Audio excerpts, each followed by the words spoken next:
Kehendak Yesus. Renungan diinspirasi dari Injil Matius bab 11 ayat 20 sampai 24. Lalu Yesus mulai mengecam kota-kota yang tidak bertobat, sekalipun di situ Ia paling banyak melakukan mukjizat-mukjizatnya. Celakalah engkau, Korazim! Celakalah engkau, Betsaida! Sebab jika di Tirus dan di Sidon terjadi mukjizat-mukjizat yang telah terjadi di tengah-tengah kamu, sudah lama mereka bertobat dengan berkain kabung dan abu. Tetapi aku berkata kepadamu, pada hari penghakiman, tanggungan Tirus dan Sidon akan lebih ringan daripada tanggunganmu. Adapun engkau, Kapernaum, apakah engkau akan dinaikkan sampai ke langit? Tidak, engkau akan diturunkan sampai ke dunia orang mati. Sebab jika di Sodom terjadi mukjizat-mukjizat yang telah terjadi di tengah-tengah kamu, kota itu tentu masih ada sampai hari ini. Tetapi aku berkata kepadamu, pada hari penghakiman, tanggungan tanah Sodom akan lebih ringan daripada tanggunganmu. Demikianlah sabda Tuhan. Terpujilah Kristus.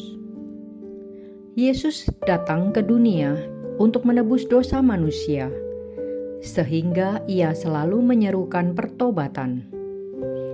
Tanpa menyadari bahwa dirinya berdosa, manusia tidak mungkin merasa perlu bertobat.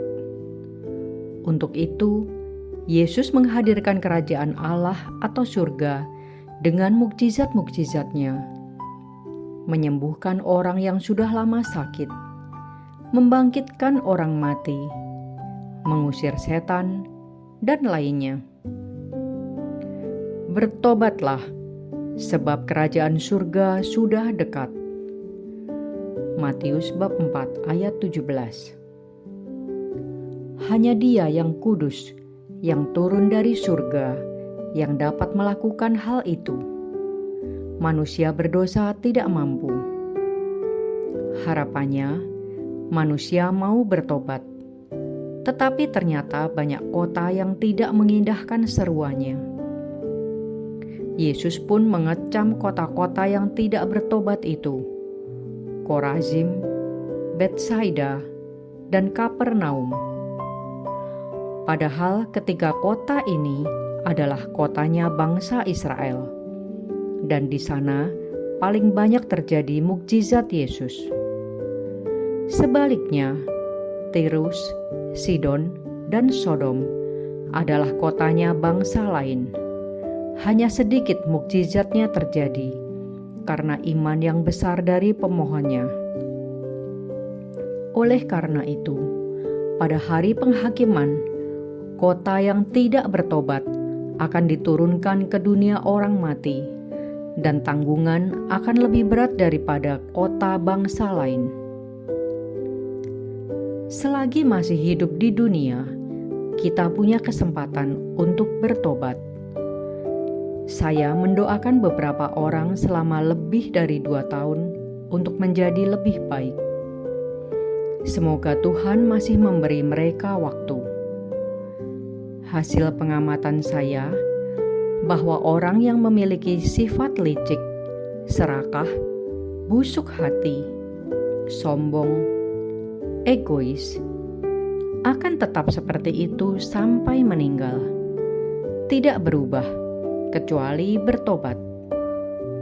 Seperti kisah orang kaya dan Lazarus dalam Lukas bab 16 ayat 23. Orang kaya yang sudah di neraka tidak dapat meminta Lazarus yang ada di pangkuan Abraham untuk mengingatkan saudaranya agar jangan berbuat dosa seperti dirinya.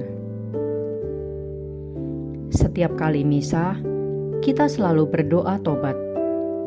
Tetapi perzinahan, kecemaran, penipuan, keserakahan, hawa nafsu, dan sebagainya masih saja dilakukan.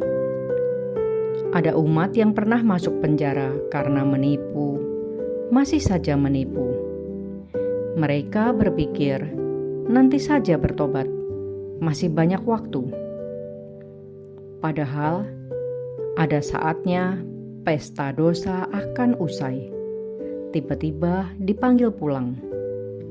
Pilihannya antara surga atau neraka.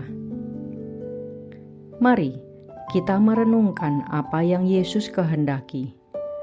Hanya satu hal, tapi sukar dijalani, yaitu bertobat. Marilah berdoa. Yesus, ampuni kami seperti kami mengampuni orang yang bersalah kepada kami. Semoga mereka bertobat seperti yang Engkau kehendaki. Doa ini kami panjatkan dengan perantaraan Tuhan Yesus Kristus yang hidup dan berkuasa, kini dan selama-lamanya. Amin.